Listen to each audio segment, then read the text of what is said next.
Me llamo Rodrigo Vega, tengo 63 años, y cuando mi yerno me dijo que quería mudar a sus padres a la casa nueva que yo acababa de comprar para mi hija y mis nietos, entendí que había llegado el momento de enseñarle una lección que jamás olvidaría.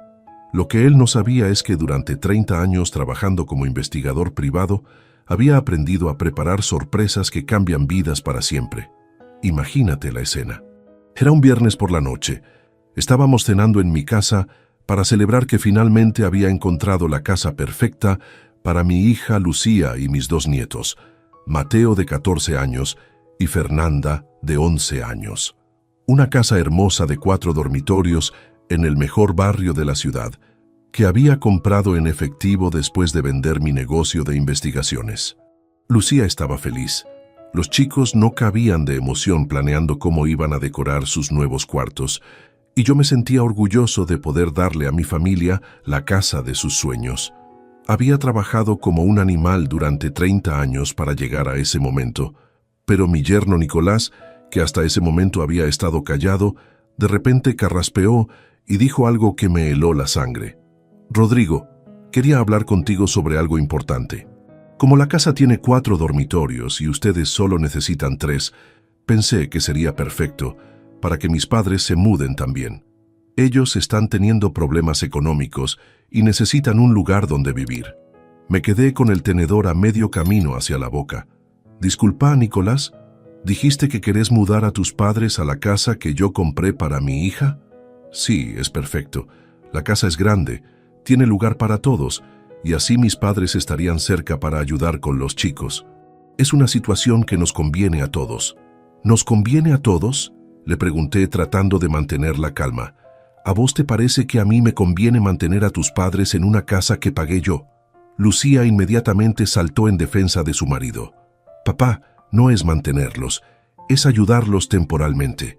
Los padres de Nicolás son buena gente, vos los conocés». «Los conozco, sí, y sé que hace 5 años que están temporalmente sin trabajo.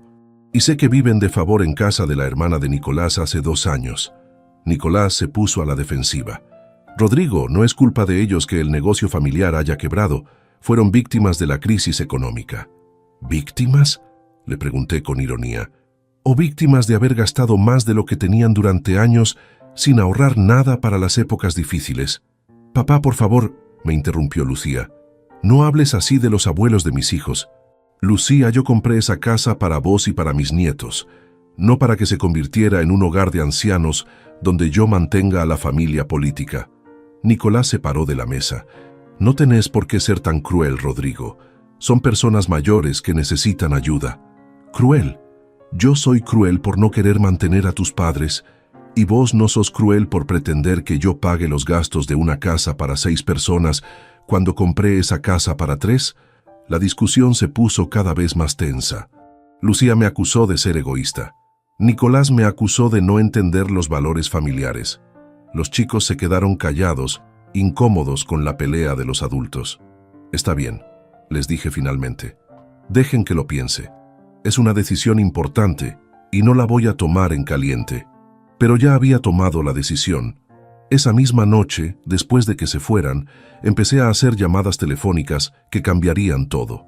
30 años de investigaciones privadas me habían enseñado a buscar información sobre cualquier persona, y era hora de investigar a fondo a mis nuevos huéspedes potenciales. Antes de contarte lo que descubrí, tengo que explicarte por qué esta situación me molestó tanto. No era solo el dinero, aunque mantener a 6 personas en lugar de 3 iba a ser muy costoso. Era el principio. Era la falta de respeto. Era la manera en que Nicolás daba por sentado que yo iba a aceptar su propuesta sin chistar. Para entender mi reacción, tenés que saber un poco sobre mi historia con Nicolás. Lo conocí hace 8 años cuando empezó a salir con Lucía. Ella tenía 23 años y acababa de recibirse de maestra. Él tenía 25 y trabajaba como vendedor en una concesionaria de autos. Desde el primer día me pareció un tipo raro, demasiado seguro de sí mismo para alguien que no tenía nada, demasiado cómodo pidiendo favores para alguien que recién llegaba a la familia, demasiado rápido para hacer planes con la plata de otros. Pero Lucía estaba enamorada y yo traté de darle una oportunidad. Después de todo, mi esposa Clara había muerto 3 años antes en un accidente de tránsito, y yo sabía que Lucía necesitaba formar su propia familia para superar la pérdida de su madre. Los primeros años fueron llevaderos. Nicolás era cortés conmigo, trabajaba regularmente, parecía querer a Lucía de verdad. Cuando se casaron, yo pagué la mitad de la boda. Cuando nació Mateo, yo los ayudé económicamente durante los primeros meses. Cuando nació Fernanda, hice lo mismo. Pero de a poco, Nicolás se fue acostumbrando a que yo resolviera los problemas económicos de la familia. Cuando se le rompió el auto, vino a pedirme plata para repararlo. Cuando quisieron mudarse a un departamento más grande, vino a pedirme que fuera garante del alquiler. Cuando los chicos necesitaban cosas para el colegio, Lucía me llamaba sabiendo que yo no les iba a decir que no. Y siempre era lo mismo. Planes que incluían mi dinero pero no mi opinión. Decisiones tomadas entre ellos que después me presentaban como hechos consumados, esperando que yo pusiera la plata sin hacer preguntas. La gota que rebalsó el vaso fue cuando decidí vender mi empresa de investigaciones. Había trabajado 30 años construyendo ese negocio y finalmente encontré un comprador que me ofreció una suma que me permitiría jubilarme cómodamente. Cuando les conté que había vendido la empresa, la primera reacción de Nicolás no fue felicitarme. Fue preguntarme qué iba a hacer con el dinero. «Rodrigo, ahora que tenés capital disponible, ¿no te parece que sería un buen momento para comprar una casa para nosotros? El alquiler es tirar plata, y si vos comprás, después la casa queda para los chicos». Otra vez lo mismo. Mi dinero, sus planes. «Nicolás», le dije, «yo vendí mi empresa para jubilarme tranquilo, no para comprarles una casa». «Pero papá», intervino Lucía, «vos ya tenés tu casa. Nosotros necesitamos un lugar propio para criar a los chicos». Y no se les ocurrió nunca ahorrar para comprar su propia casa, o sacar un crédito hipotecario como hace cualquier familia normal. «Con los sueldos que tenemos, es imposible calificar para un crédito», me explicó Nicolás. «Pero si vos comprás la casa y nosotros te pagamos como si fuera un alquiler, todos ganamos». Al final, después de meses de presión, acepté comprarles una casa, pero no por las razones que ellos creían. Lo hice porque quería que mis nietos tuvieran un lugar lindo donde crecer. Lo hice porque sabía que Lucía se merecía algo mejor que el departamento diminuto donde vivían. Y lo hice porque pensé que tener una casa propia iba a hacer que Nicolás madurara y dejara de depender de mí para todo. Pasé 2 meses buscando la casa perfecta. Tenía que estar en un buen barrio, cerca de buenas escuelas, con espacio suficiente para que los chicos crecieran cómodamente. Finalmente encontré una casa hermosa, 4 dormitorios, 3 baños, jardín grande, garage doble, en el mejor barrio de la ciudad. Costó $300,000. Los pagué en efectivo, sin hipoteca, sin deudas. La casa quedó a mi nombre, pero con la promesa de que algún día se la transferiría a Lucía y los chicos. Y ahora, antes de que siquiera se mudaran, Nicolás ya estaba planeando cómo usar mi casa para resolver los problemas de su familia. Esa noche, después de la cena desastrosa, empecé mi investigación. Como investigador privado, tenía acceso a bases de datos que la gente común no puede consultar. También tenía contactos en bancos, en el registro civil, en organismos gubernamentales. Lo que descubrí sobre los padres de Nicolás fue revelador. Primero investigué a su padre, Roberto Peralta. Según los registros, había sido dueño de una pequeña empresa de repuestos de autos durante 15 años. La empresa había quebrado, pero no por la crisis económica como él contaba. Había quebrado porque Roberto había sacado créditos usando la empresa como garantía para financiar un estilo de vida que no podía mantener. Tenía deudas con 4 bancos diferentes. Había pedido préstamos personales que nunca pagó. Había usado tarjetas de crédito hasta el límite y después las había abandonado. Era técnicamente un deudor compulsivo que había destruido su propio negocio por irresponsabilidad financiera. Pero eso no era lo peor. También descubrí que había puesto como garantía de varios préstamos una casa que había vendido años antes, falsificando documentos para conseguir dinero que después no podía devolver. Técnicamente, era un estafador. Su madre, Carmen Peralta, tenía un historial igual de problemático. Había trabajado como empleada doméstica en varias casas, pero la habían echado de la mayoría por robar objetos pequeños, joyas, dinero, electrodomésticos. Nunca había sido denunciada formalmente porque las familias preferían echarla sin escándalo, pero su reputación en el círculo de empleadas domésticas era terrible. También descubrí que había intentado estafar a una anciana para la que trabajaba, tratando de convencerla de que le dejara la casa en herencia a cambio de cuidarla. La anciana se había dado cuenta a tiempo y la había echado, pero Carmen había llegado muy cerca de conseguir lo que quería. En resumen, los padres de Nicolás no eran víctimas de la crisis económica.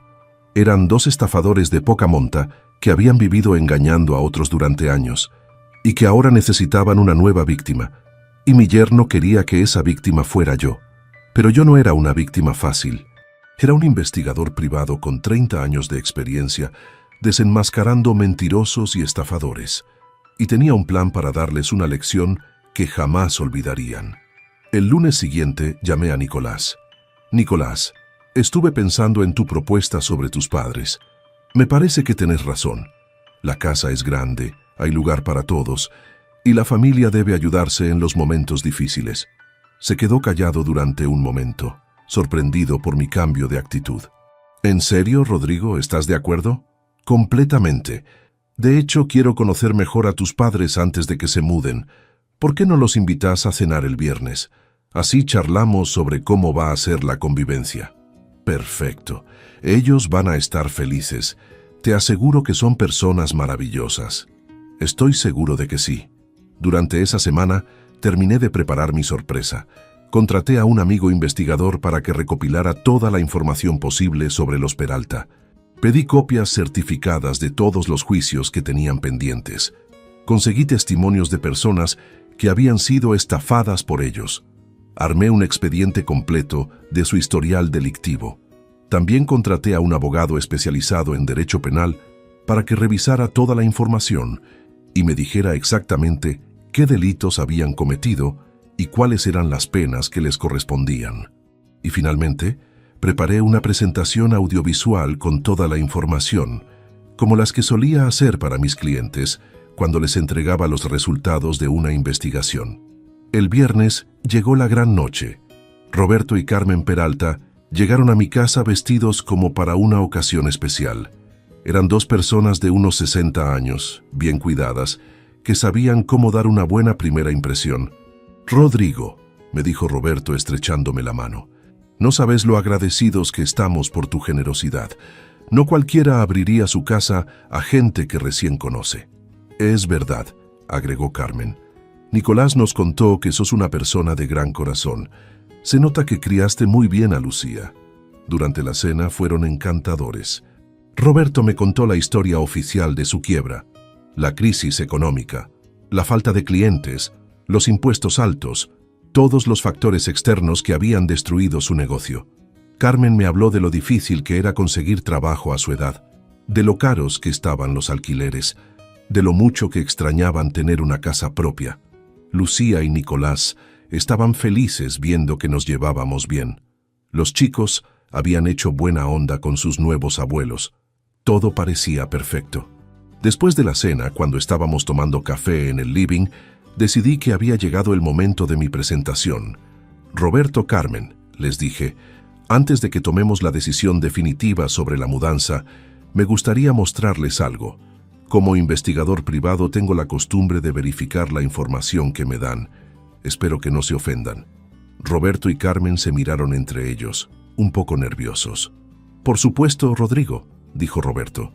«Es comprensible que quieras conocer un poco más sobre nosotros». Conecté mi laptop al televisor y empecé la presentación. «Primera diapositiva», dije con voz profesional. «Roberto Peralta, estafas documentadas entre 2010 y 2018». En la pantalla aparecieron copias de documentos bancarios, contratos falsificados, denuncias de acreedores. Roberto se puso pálido. Segunda diapositiva. Carmen Peralta. Robos denunciados y no denunciados entre 2005 y 2020. Aparecieron fotos de objetos robados, testimonios de ex empleadores, comprobantes de pagos que habían hecho las familias para evitar denuncias. Tercera diapositiva. Deudas actuales de la familia Peralta. La pantalla se llenó de números rojos, bancos, financieras, prestamistas, tarjetas de crédito.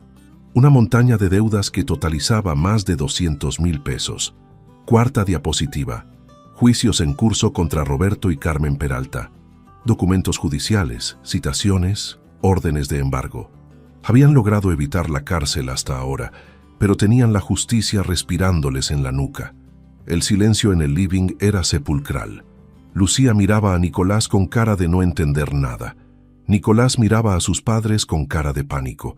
Roberto y Carmen habían perdido completamente la compostura. «¿Qué es esto, Rodrigo?», preguntó finalmente Roberto. «¿Por qué nos estás humillando de esta manera?». «No los estoy humillando», le respondí con calma. «Les estoy mostrando por qué no van a vivir en la casa que compré para mi hija». «Papá», me interrumpió Lucía, «¿de dónde sacaste toda esta información?». «De las mismas fuentes que uso para investigar infieles, estafadores y delincuentes en mi trabajo. Tu suegro y tu suegra son estafadores profesionales, Lucía. Han estado viviendo de engañar a otros durante años». Carmen finalmente habló. «Rodrigo, esos documentos están sacados de contexto. Nosotros cometimos errores, sí, pero nunca con mala intención. ¿Sacar créditos con garantías falsas es un error sin mala intención?», le pregunté. «¿Robar joyas en las casas donde trabajabas es un error sin mala intención?». «Esas son acusaciones muy graves», dijo Roberto tratando de mantener la dignidad. «Son hechos documentados», le respondí, «y son la razón por la cual ustedes no van a poner un pie en la casa que compré para mis nietos». Nicolás, que había estado callado durante toda la presentación, finalmente explotó. «Rodrigo, esto es una locura. Son mis padres. No podés tratarlos así». «Nicolás», le dije mirándolo fijo a los ojos, «tus padres son estafadores, y vos sabías perfectamente quiénes eran cuando me pediste que los recibiera en mi casa. Yo no sabía nada de esto».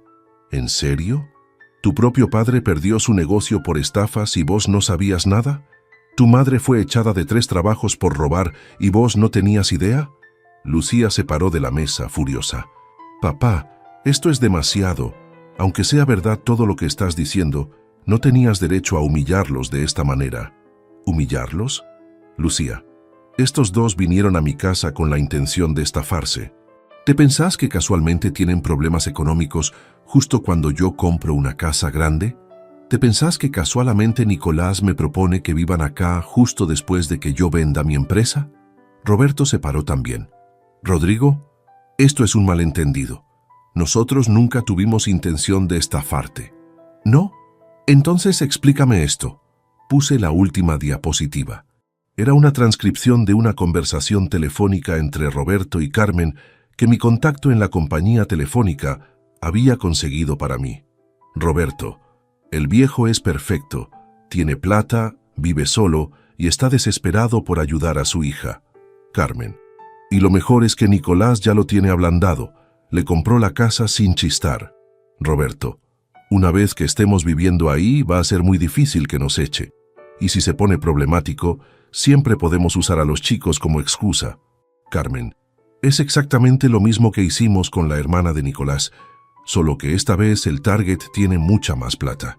El silencio que siguió a la lectura de esa transcripción fue absoluto. Roberto y Carmen habían perdido completamente la máscara. Nicolás se había puesto verde. Lucía los miraba como si los viera por primera vez en su vida.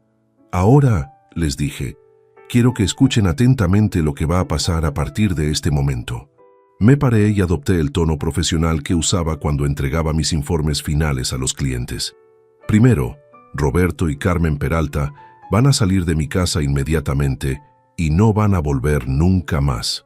Segundo, Nicolás va a elegir entre su familia de estafadores y la familia que formó con mi hija.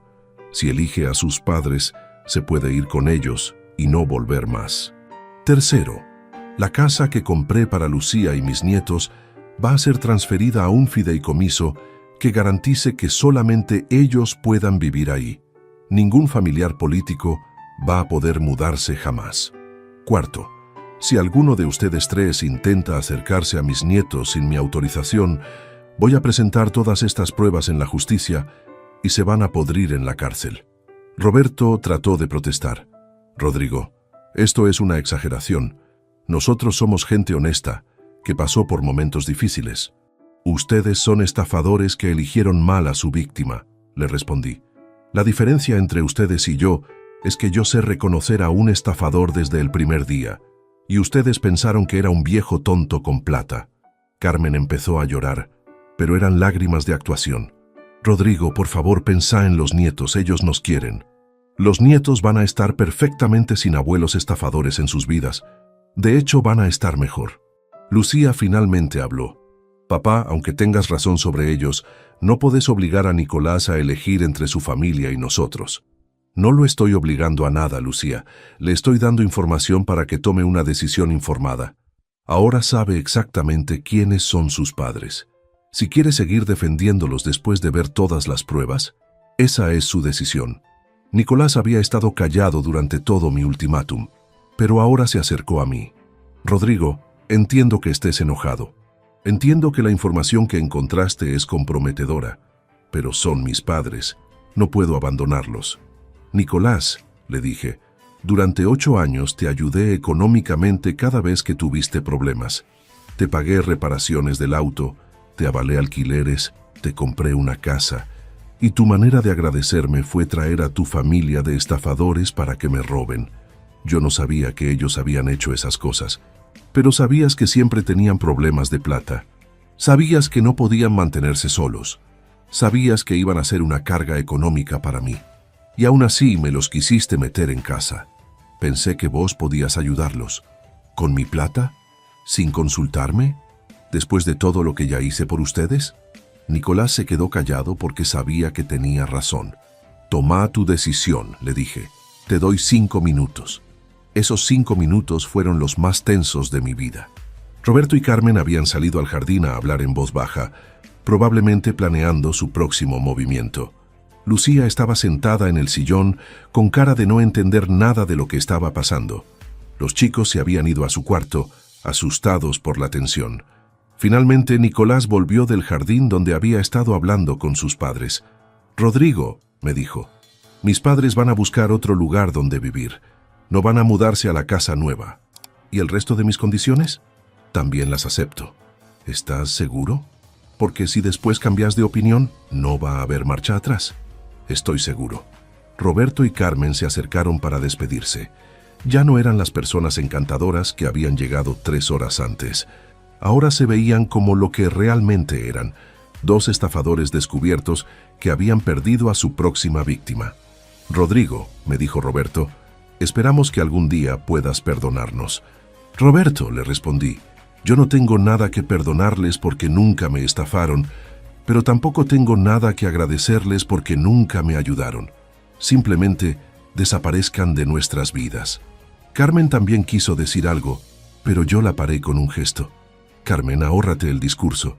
Ya sé lo que me vas a decir, que son buenas personas que cometieron errores, que merecen una segunda oportunidad, que los nietos los van a extrañar. Pero vos y yo sabemos que eso es mentira. Ustedes vinieron acá a estafarme, y lo único que lamentan es no haber tenido éxito. Se fueron esa misma noche. Nicolás los llevó hasta la casa de la hermana, donde se habían estado quedando antes de planear la mudanza a mi casa. Cuando volvió, Lucía y él se quedaron charlando conmigo hasta muy tarde. «Papá», me dijo Lucía, «sé que hiciste lo correcto, pero me duele que hayas tenido que llegar a estos extremos». «A mí también me duele, Lucía, pero era la única manera de protegernos de 2 personas que vinieron a nuestra casa con muy malas intenciones». «¿En serio pensás que nos querían estafar?» «Lucía, yo he investigado a cientos de estafadores durante mi carrera. Roberto y Carmen tienen el perfil perfecto. Buscan víctimas mayores con dinero, se acercan a través de familiares, se instalan como huéspedes temporarios y después es muy difícil sacarlos». Nicolás también habló. «Rodrigo, te pido perdón por haberte puesto en esta situación. Yo realmente no sabía todo lo que me mostraste esta noche».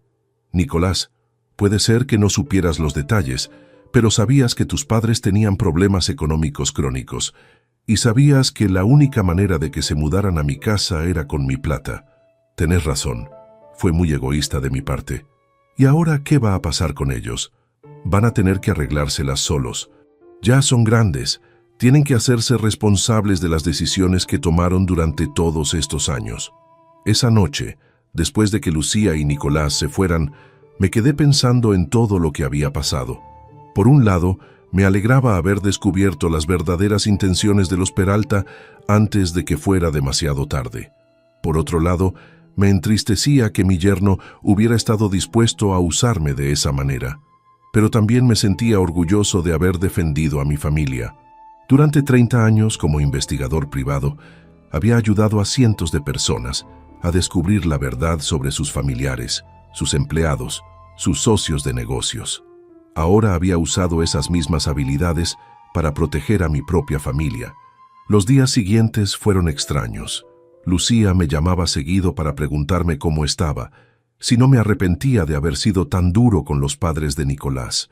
Nicolás también me llamaba, actualizándome sobre la situación de sus padres, asegurándome que no iban a causar más problemas. Una semana después de la confrontación, recibí una llamada que no esperaba.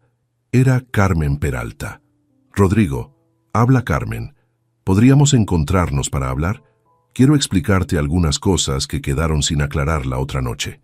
Carmen, no tenemos nada de qué hablar. Les dije que desaparecieran de nuestras vidas. Solo dame 5 minutos. Hay cosas que no entendiste bien sobre nuestra situación. Contra mi mejor juicio, acepté encontrarme con ella en un café público. Tenía curiosidad por saber qué nueva mentira había preparado. Carmen llegó puntual, pero se veía muy diferente a la mujer encantadora que había conocido en mi casa. Se veía cansada, derrotada, desesperada. «Rodrigo», me dijo apenas se sentó, «sé que pensás que somos unos estafadores, pero la realidad es más complicada. Carmen, yo vi los documentos. Vi las deudas, vi los robos, vi las estafas. No hay nada que explicar». «Sí hay. Roberto y yo cometimos errores, es verdad, pero nunca fue con mala intención. Siempre pensamos que íbamos a poder devolver la plata que pedíamos prestada. ¿Y los robos en las casas donde trabajabas? Eran préstamos. Yo tomaba cosas prestadas pensando que las iba a devolver cuando tuviera plata». Me reí de la cara que tenía. «Carmen, ¿en serio me estás diciendo que robar joyas es un préstamo? Rodrigo, vos nunca pasaste necesidad. No entendés lo que es estar desesperado por plata». «Puede ser. Pero sí entiendo lo que es trabajar honestamente durante 30 años para ganar esa plata. Y entiendo lo que es cuando alguien trata de robártela». Carmen empezó a llorar, y esta vez parecían lágrimas genuinas. «¿Qué querés que haga, Rodrigo? ¿Querés que me muera de hambre en la calle? ¿Querés que Roberto termine preso? Quiero que dejen de ser estafadores y consigan trabajos honestos como cualquier persona normal. A nuestra edad es imposible conseguir trabajo. A tu edad es imposible conseguir trabajo honesto porque tenés antecedentes de robar en todos los lugares donde trabajaste, pero podrías haber empezado a construir una reputación honesta hace 20 años». Carmen se quedó callada durante un momento. Después me miró con una expresión que me hizo entender que finalmente había entendido que yo no era una víctima fácil.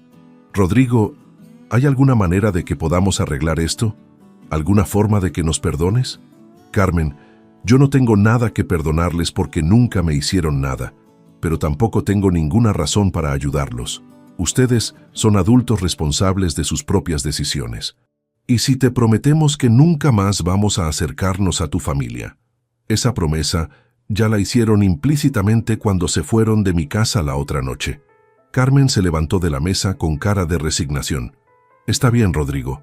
Entiendo que no nos vas a ayudar. Carmen, antes de que te vayas, quiero que sepas algo. Durante mi carrera como investigador privado, conocí a muchos estafadores. Los mejores eran los que realmente creían que estaban haciendo algo bueno, que sus víctimas podían permitirse ser estafadas, que sus problemas justificaban sus acciones. ¿Y qué querés decir con eso? Que el primer paso para dejar de ser estafador es admitir que sos estafador. Mientras sigas pensando que sos una víctima de las circunstancias, vas a seguir buscando gente a quien estafarle». Se fue sin responder. Fue la última vez que hablé con ella. 2 semanas después, La familia se mudó a la casa nueva. Fue un día hermoso. Lucía estaba feliz, los chicos corrían por los cuartos eligiendo dónde iban a poner cada cosa, y yo me sentía orgulloso de haber podido darles la casa de sus sueños. Pero lo mejor de todo era saber que era una casa segura, una casa donde no iban a vivir estafadores, una casa que iba a estar protegida por un fideicomiso que garantizaba que solo mi familia directa podía habitarla. Nicolás también parecía aliviado. Durante las semanas siguientes, me contó que había estado preocupado por la situación de sus padres durante mucho tiempo, pero que nunca había sabido cómo manejarla. «Rodrigo», me dijo un día mientras almorzábamos en la casa nueva, «creo que me hiciste un favor al mostrarme quiénes eran realmente mis padres». «¿Por qué decís eso?» «Porque durante años me sentí culpable por no poder ayudarlos económicamente. Siempre pensé que era mi obligación como hijo mantenerlos, pero ahora entiendo que ellos eligieron vivir de esa manera. Nicolás, vos no sos responsable de las decisiones que toman tus padres, sos responsable de las decisiones que tomás vos. ¿Y vos pensás que tomé la decisión correcta al alejarme de ellos? Pienso que tomaste la decisión que te permitía proteger a tu esposa y tus hijos, y esa es siempre la decisión correcta». 6 meses después de la mudanza, recibí noticias de Roberto y Carmen a través de Nicolás. Habían intentado estafar a otra familia, pero esta vez habían elegido mal a su víctima. La familia los había denunciado y ahora Roberto estaba preso esperando juicio por estafa y falsificación de documentos. ¿Y Carmen?, le pregunté a Nicolás. Está viviendo en un hogar de ancianos del gobierno. Parece que finalmente se acabaron las familias dispuestas a mantenerla. No sentí alegría por la noticia, pero tampoco sentí pena. Roberto y Carmen habían elegido vivir como estafadores durante décadas. Las consecuencias de esas decisiones los habían alcanzado finalmente. ¿Vos los vas a ayudar?, le pregunté a Nicolás. No, ya no son mi responsabilidad. Un año después de todo lo que había pasado, Lucía me pidió que volviera a investigar a los padres de Nicolás, no porque quisiera ayudarlos, sino porque quería asegurarse de que no estuvieran planeando acercarse a los chicos. «Papá», me dijo, «sé que suena paranoico, pero a veces me da miedo que aparezcan en el colegio tratando de llevarse a Mateo y Fernanda». Hice la investigación. Roberto seguía preso. Carmen había intentado contactar a los chicos a través de las redes sociales, pero yo había puesto alertas en todas sus cuentas que me avisaban si alguien con el apellido Peralta trataba de comunicarse con ellos. «Están controlados», le dije a Lucía. «No van a poder acercarse a los chicos».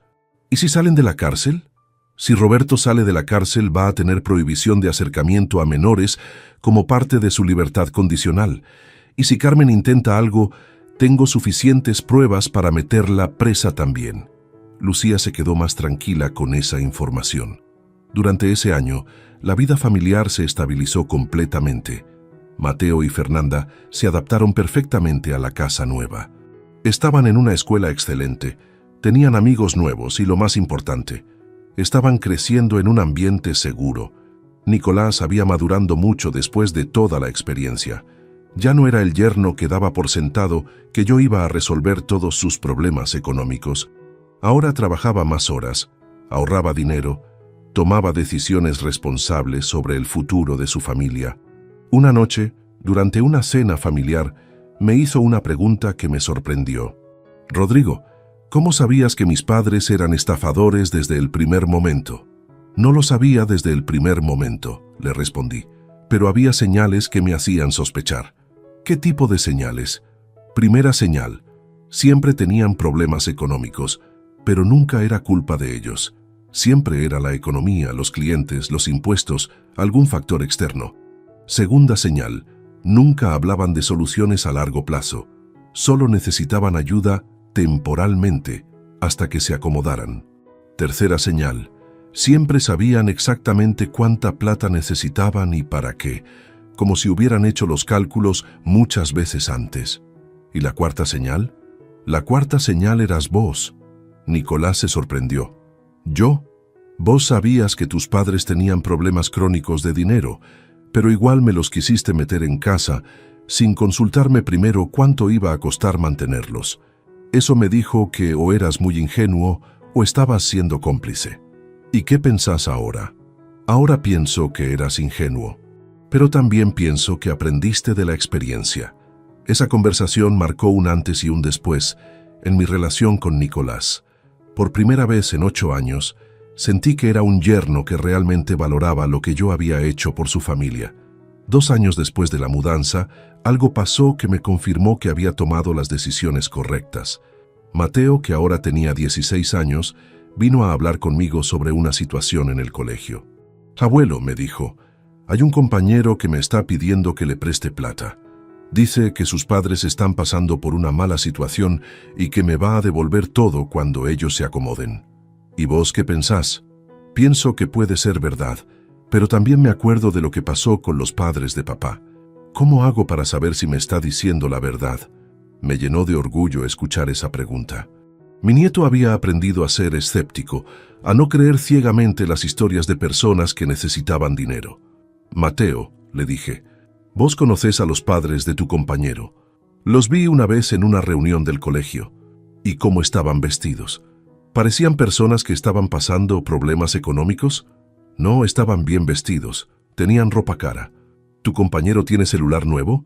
«Sí, se compró el último modelo hace 2 meses». «¿Y zapatillas caras?» «También». «Entonces, ¿vos qué pensás? ¿Te parece que es una familia que realmente está pasando problemas económicos?» Mateo se quedó pensando. «No, ahora que lo pensé bien, no parece». «Muy bien. ¿Y sabés qué le vas a responder?» «Le voy a decir que no puedo prestarle plata». «Perfecto. Y si te pregunta por qué, ¿qué le vas a decir?» «Que no presto plata a compañeros del colegio». Excelente respuesta. Simple, directa, y no necesitas justificarla. Esa conversación me demostró que mis nietos estaban aprendiendo las lecciones correctas sobre el dinero, sobre la familia y sobre cómo protegerse de personas que quieren aprovecharse de otros. También me demostró que la experiencia con los padres de Nicolás había sido educativa para toda la familia. No solo había protegido mi dinero y mi casa, sino que había enseñado valores importantes a las nuevas generaciones.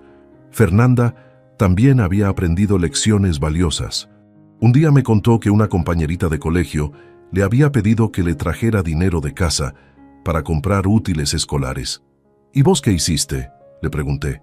Le dije que tenía que hablar con sus padres, no conmigo, y que si realmente necesitaba útiles, podía hablar con la maestra. «¿Y qué pasó?». «Se enojó conmigo y me dijo que yo era mala». «¿Y vos cómo te sentiste?». «Al principio mal, pero después me acordé de lo que vos siempre decís, que es mejor que alguien se enoje conmigo por decir que no, a que yo me arrepienta por decir que sí». Esas palabras me llenaron de orgullo. Mi nieta de 13 años había entendido una lección que muchos adultos nunca aprenden, que no tenés obligación de resolver los problemas económicos de otras personas. Hoy, 3 años después de toda la experiencia con los padres de Nicolás, puedo decir que fue una de las mejores cosas que me pasaron, no porque haya disfrutado confrontando a estafadores, sino porque me permitió proteger a mi familia y enseñarles lecciones valiosas sobre la vida. La casa que compré para Lucía y los chicos sigue siendo un refugio seguro. El fideicomiso que establecí garantiza que siempre va a ser propiedad de mi familia directa, sin posibilidad de que extraños se muden a vivir ahí. Nicolás se convirtió en el yerno que siempre esperé que fuera. Responsable, trabajador, agradecido por la ayuda que recibe y protector de su familia. Ya no es el hombre que daba por sentado que yo iba a resolver todos sus problemas. Lucía también maduró mucho durante la experiencia. Aprendió que a veces la familia tiene que tomar decisiones difíciles para protegerse de personas que quieren aprovecharse. Ya no es la hija ingenua que creía que toda la gente tenía buenas intenciones. Y mis nietos están creciendo con una educación financiera y emocional que los va a proteger durante toda su vida. Saben reconocer cuando alguien está tratando de aprovecharse de ellos y saben decir que no sin sentirse culpables. Roberto sigue preso. Según las últimas noticias que tuve, le dieron 3 años de cárcel por estafa y falsificación de documentos. Carmen vive en el hogar de ancianos del gobierno y, según me contó Nicolás, ya intentó estafar a varios otros residentes. No siento pena por ellos. tuvieron décadas para elegir un camino diferente y siempre eligieron seguir siendo estafadores. Las consecuencias de esas decisiones los alcanzaron finalmente. También siento orgullo de haber usado mi experiencia como investigador privado para proteger a mi propia familia. Durante 30 años ayudé a otras personas a descubrir verdades dolorosas sobre sus familiares. Esta vez me ayudé a mí mismo. La sorpresa que les preparé a los padres de Nicolás no fue solo mostrarles que sabía quiénes eran realmente. La sorpresa fue demostrarles que habían elegido mal a su víctima, que no todos los viejos con dinero son ingenuos, que algunos sabemos exactamente qué buscar cuando alguien se acerca con segundas intenciones. Pero la sorpresa más grande fue para mi propia familia. Cuando vieron la cantidad de investigación que había hecho, cuando vieron lo preparado que estaba para enfrentar a los estafadores, entendieron que yo no era solo el abuelo generoso que pagaba las cuentas. Era también el investigador profesional que sabía cómo proteger lo que era suyo. A veces la gente me pregunta si no fui demasiado duro con los padres de Nicolás, si no habría sido mejor darles una oportunidad de demostrar que podían cambiar, pero yo sé que hice lo correcto. Los estafadores profesionales no cambian. Siguen siendo estafadores hasta que las consecuencias de sus acciones los alcanzan. Mi trabajo no era rehabilitarlos, era proteger a mi familia. Y lo logré. No solo protegí mi casa y mi dinero, sino que protegí a mis nietos de crecer con abuelos estafadores que les habrían enseñado que está bien vivir aprovechándose de otros. Mi yerno quiso mudar a sus padres estafadores a mi casa nueva, pensando que yo iba a aceptar sin hacer preguntas. Pero se equivocó. Yo no soy una víctima fácil. Soy un investigador privado con 30 años de experiencia, reconociendo mentirosos y estafadores. Y la sorpresa que les preparé fue mostrarles exactamente eso, que habían subestimado a su víctima, que yo sabía más sobre ellos de lo que ellos sabían sobre mí, y que no iba a permitir que lastimaran a mi familia. Contame, ¿qué harías vos en mi lugar? ¿Habrías investigado a los padres de tu yerno como hice yo? ¿O habrías confiado en su palabra? ¿Crees que fue correcto exponer toda la información de esa manera? ¿O pensás que habría sido mejor manejar la situación más discretamente? Y sobre todo, contame desde qué ciudad me estás escuchando, porque me gusta saber que hay gente en todo el mundo que entiende que a veces hay que ser inteligente para proteger a la familia. Al final del día, lo que aprendí de toda esta experiencia es que la generosidad no puede ser sinónimo de ingenuidad. Podés ser una persona generosa que ayuda a su familia, pero también tenés que ser una persona inteligente que sabe cuándo alguien se está aprovechando de vos. La diferencia entre ayudar y ser estafado está en la información. Si conoces la verdad sobre las personas a las que estás ayudando, podés tomar decisiones informadas. Si actúas a ciegas, sos una víctima esperando que aparezca el estafador indicado. Yo elegí conocer la verdad, y esa verdad protegió a mi familia de 2 estafadores que querían convertir mi generosidad en su modo de vida. La sorpresa que les preparé no fue solo para ellos, fue para toda mi familia que aprendió que el abuelo generoso también sabía ser el investigador inteligente cuando era necesario. Y esa es una lección que mis nietos van a recordar toda la vida.